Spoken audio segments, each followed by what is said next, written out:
नमस्कार दोस्तों, आज हम पढ़ेंगे स्टेम यानी कि तना प्रारूप क्या होता है। एक्चुअल रूप में देखेंगे हम तने को डायग्राम 3D मॉडल पे 3D पिक्चर पे, तो स्टेम के बारे में पढ़ेंगे, साथ ही स्टेम के प्रकार और मॉडिफिकेशन ऑफ स्टेम देखेंगे। तो चलिए, पहली लाइन क्या कहती है भाई? प्लूम्यूल। क्या है? प्लूम्यूल यानी कि प्रांकुर। क्या? प्रांकुर से डेवलपमेंट या विकास होता है तने का। कल हमने रूट्स पढ़ा था, रूट्स में हमने देखा था मूलांकुर। क्या देखा था? मूलांकुर।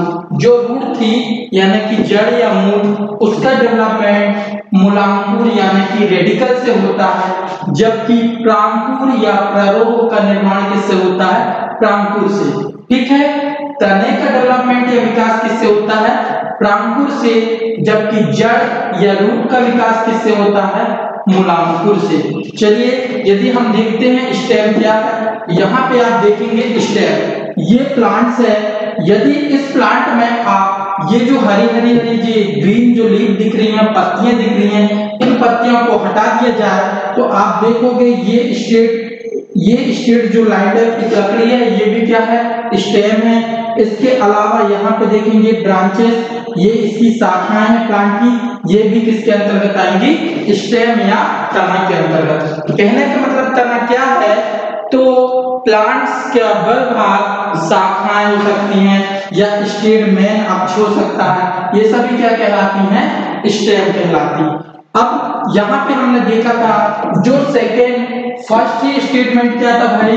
प्रांकुर से डेवलपमेंट होता है किसका? स्टेम का या फिर तना का। तो देखेंगे किस प्रकार होता है। यहाँ पे देखेंगे आप, यहाँ पे देखेंगे ये कोई सीड से बीज है, ठीक है। यहाँ पे देखेंगे सबसे पहले बीज से ये रेडिकल, ये क्या रिलीज हो रहा भाई?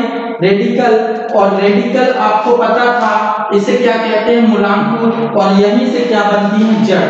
ये देखिए, फिर यहाँ से क्या? ये जड़ निकलने लगी और जड़ या रूट या मूल का क्या होने लगा? डेवलपमेंट। यहीं पे आप ध्यान से देखेंगे हल्का हल्का ग्रीन कलर है, मतलब यहाँ से अब किसकी उत्पत्ति होने लगी? प्रांकुर से किसकी होने लगी? स्टेम या तना की। तो यहीं से कहने का मतलब ये है कि प्रांकुर से तना की उत्पत्ति होती है, डेवलपमेंट। फिर ये देखिए आगे, ये प्रांकुर से ही स्टेम की उत्पत्ति हो जाएगी, ये नीचे रूट बन जाएगा। फिर एक दिन ऐसे आगे जाके ये क्या बन जाएगा? मेन प्लांट बन जाएगा, ट्री बन जाएगा, और इससे फिर ब्रांच निकल जाएंगी। और ये क्या कहलाती है? ये ब्रांचेस मेन अक्ष क्या कहलाती है? यही कहलाती है क्या? स्टेम। चलिए, फिर देखते हैं हम सेकंड स्टेटमेंट क्या है। सेकंड स्टेटमेंट है गुरुत्वानुवर्ती निगेटिव। जो हमने देखा था गुरुत्वानुवर्ती का मतलब होता है ग्रेविटेशनल फोर्स या गुरुत्वाकर्षण बल। गुरुत्वाकर्षण बल कहाँ पे लगता है भाई? नीचे की ओर, भूमि की ओर या भूमि के अंदर की ओर क्या लगता है? गुरुत्वाकर्षण बल। ये इसकी क्या होती है? निगेटिव होती है। क्या होते हैं भाई? देखिए, जो स्टेम है, मान लीजिए ये भूमि है और स्टेम भूमि के ऊपर वाले भाग को क्या कहते हैं? स्टेम कहती हैं। और ये जो स्टेम है ऊपर की ओर जाएगा, ना कि भूमि की ओर आएगा, इसलिए ये क्या होती हैं? गुरुत्वाकर्षण बल के निगेटिव या विपरीत दिशा में मूव करती हैं। तो ये पॉइंट आपको समझ में आ गया। फिर देखते हैं हम प्रकाशानुवर्ती पॉजिटिव, मतलब प्रकाश की ओर अग्रसर होती। जी हाँ, यदि हम बात करें स्टेम ऊपर की ओर मूव करता है और सूर्य का प्रकाश इस प्रकार ऊपर से सनलाइट आती है, इसलिए ये प्रकाशानुवर्ती पॉजिटिव होगा या पॉजिटिव प्रकाशानुवर्ती। अब नेक्स्ट स्टेटमेंट देखेंगे, नोड यानी कि पर्व, इंटरनोड यानी कि पर्व संधियां। पर्व एंड पर्व संधियां इंग्लिश में बोला जाए तो नोड और इंटरनोड क्या होती है। देखिए, आप यहाँ पे ध्यान से देखेंगे, ये भाई यहाँ पे हमें दिखाई दे रहा है, ये एक स्टेम है, ये क्या है? तना है। और तना में यदि आपने ध्यान से देखा होगा, फूली संरचनाएं दिखाई देती हैं इस प्रकार। ये फूली हुई संरचनाएं दिखाई दे रही हैं, ये क्या कहलाती हैं? नोड, जिसे हिंदी में पर्व कहा जाता है। क्या कहा जाता है, पर्व या नोड कहा जाता है। और ठीक इसी प्रकार यहाँ पे देखेंगे ऊपर की ओर भी एक नोड दिखाई देगा और यहाँ पे नीचे की ओर भी नोड दिखाई देगी। अब यहाँ पे देखेंगे आप ध्यान से, ये दो नोड है, ठीक है, ये दो नोड हैं यानी कि पर्व। एक नोड ये हुआ, सेकंड नोड यानी पर्व ये हुआ। इन दोनों पर्व के बीच में ये जो स्पेस दिखाई दे रहा आपको, ये क्या कहलाता है, इंटरनोड। यहाँ पे देखेंगे आप लोग ध्यान से, एक फर्स्ट नोड और सेकंड नोड के बीच जो खाली स्थान, ये जो स्पेस दिखाई दे रहा है, ये क्या कहलाता है, इंटरनोड। और हिंदी में इसे ही हम क्या कहते हैं, पर्व संधि। चलिए समझते हैं हम। यहाँ पे देखेंगे आप, ये प्लांट है, ये प्लांट में यदि देखेंगे आप तो ये इस प्रकार, ये क्या है, स्टेम, इस प्रकार स्टेम है और यहाँ से लीफ वगैरह लगी हुई हैं। और यहाँ पे यदि देखेंगे आप ध्यान से तो ये देखिए यहीं से लीफ गई है और यहाँ पे ये जो फूली हुई संरचना है, ऐसे ही क्या कहा गया है, नोड कहा गया है।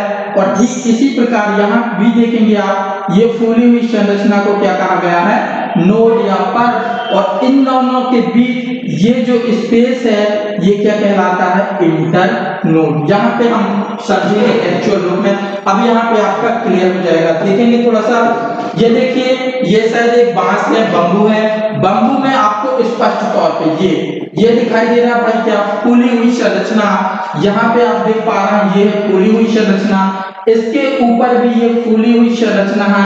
यही संरचना क्या कहलाती है, मैंने बताया, पर्व, जिसे इंग्लिश में क्या कहा जाता है, नोड। और इन दोनों के बीच ये जो स्पेस है, ये क्या कहलाता है, पर्व संधियां, इंटरनोड।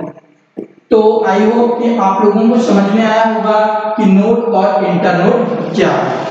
चलिए, तो हमने देखा किस प्रकार से, यहाँ पे हमने देखा स्टेम क्या है और स्टेम डेवलपमेंट क्या होता है और उसके जो स्टेटमेंट है उसके अकॉर्डिंग समझें। अब हम देखते हैं तने। तना है जो स्टेम है, स्टेम के प्रकार या उसके टाइप कितने प्रकार के होते हैं। तो स्टेम की बात करें तना की, तना मुख्यतः 3 प्रकार से होता है। फर्स्ट टाइप है अंडरग्राउंड स्टेम, जिसे हम भूमिगत तना कहेंगे। सेकंड है सब एरियल, समझ रहे हैं ना बात को, सब एरियल यानी कि अर्धवायवी। और थर्ड है एरियल, जिसे क्या कहेंगे, वायवी भाग। सबसे पहले हम समझेंगे एरियल। क्या समझेंगे भाई, एरियल या वायवी भाग। ये प्लांट है, समझिए, ये मृदा है, ये सॉइल है, समझिए, ये सॉइल है, ये मृदा है। और मृदा के ऊपर, कहने का मतलब कोई तना है, कोई ट्री है, उसके सभी स्टेम भाग ऊपर की ओर होंगे, ये क्या कहलाएंगे, एरियल कहलाएंगे। उदाहरण के तौर पे देखेंगे आम और नीम। यदि आप आम का ट्री या नीम का ट्री देखे होंगे तो उसके समस्त तने भाग ऊपर की ओर होते हैं, अर्थात प्रकाशनवर्ती होते हैं। ये क्या कहलाते हैं, एरियल। हिंदी में बोला जाए तो वायवी तना। तो 3 टाइप थे, अंडरग्राउंड, सब एरियल, एरियल यानी कि वायवी। हमने समझा कि लगभग 95-98% भाग क्या होना चाहिए, भूमि सॉइल के ऊपर होना चाहिए। फिर जो सेकंड टाइप है, ये है सब एरियल यानी कि अर्धवायु में मतलब आधा भाग पृथ्वी के ऊपर, भूमि के ऊपर, और आधा हिस्सा भूमि के नीचे होगा। हिस्से में क्या होगा भाई, स्टेम। बात किसकी कर रहे हैं हम, स्टेम। मतलब तने का आधा भाग ऊपर होगा भूमि के और आधा भूमि में ही होगा। तो इसका उदाहरण की बात करें तो आइकोनिया, क्या है, आइकोनिया, जिसे हिंदी में जलकुंभी कहा जाता है। और यहाँ पे विशेष बात बताऊंगा मैं आपको, यहाँ पे ध्यान से देखेंगे, एग्जाम में मोस्ट क्वेश्चन बनाता है, मोस्ट आईएमपी है, इस बात को ध्यान रखेंगे, बहुत ही इंपॉर्टेंट क्वेश्चन है। आइकोनिया को क्या कहा जाता है, जलकुंभी। यदि आप देखेंगे तो ये इस प्रकार तालाब वगैरह में निवास करता है, ये वहीं पे ये उगता है। आपने देखा ही होगा, यहाँ पे देखिए, ये कोई तालाब है, इस प्रकार से इसका जो आधा भाग है यहाँ पे, ये देखिए इसका जो आधा भाग है ये पानी के ऊपर है यानी कि मृदा के ऊपर है और आधा भाग मृदा के नीचे है, मतलब आधा स्टेम मृदा के नीचे और आधा स्टेम मृदा के ऊपर। तो ये अर्धवायवीय स्टेम का क्या है भाई उदाहरण है।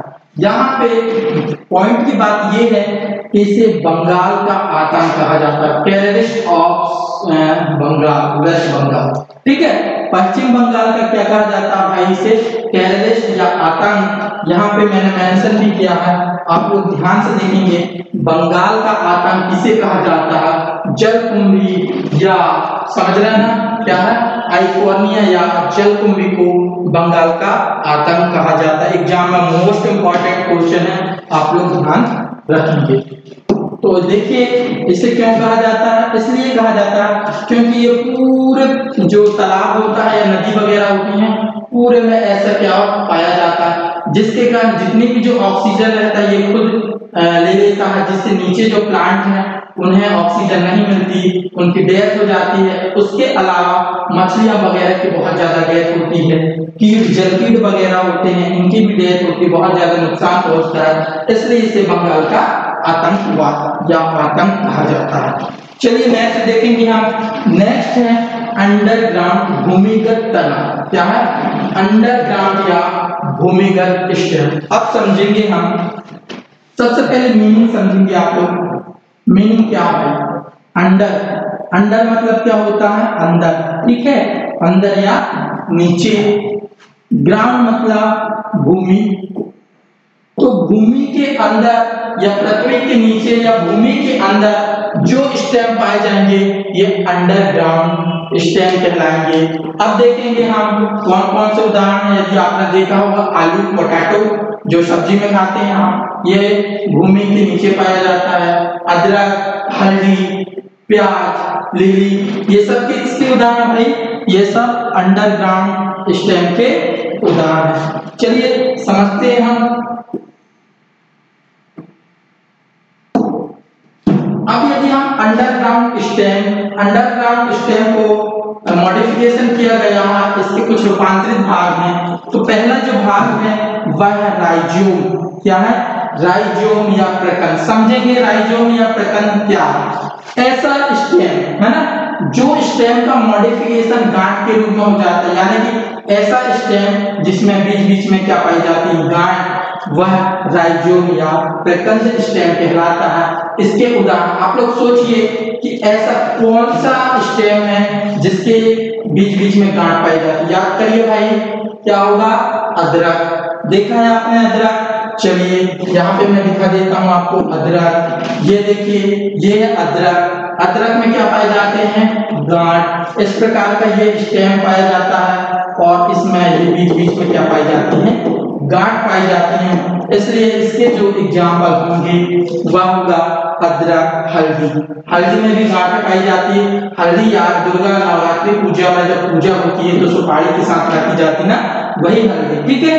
तो प्रकंद में तने गांठ के रूप में रूपांतरित होगा, ये क्या कहलाएंगे राइजोम। सेकंड है बल्ब। बल्ब यदि हम मीनिंग देखेंगे, बल्ब को हिंदी में क्या कहा जाता है, लट्टू, गोल, है ना। बल्ब की आकृति कैसी होती है भाई, गोल होती है। कैसी होती है, गोल। और इसी गोल से याद रखेंगे आप, गोल से क्या हो जाएगा गार्लिक।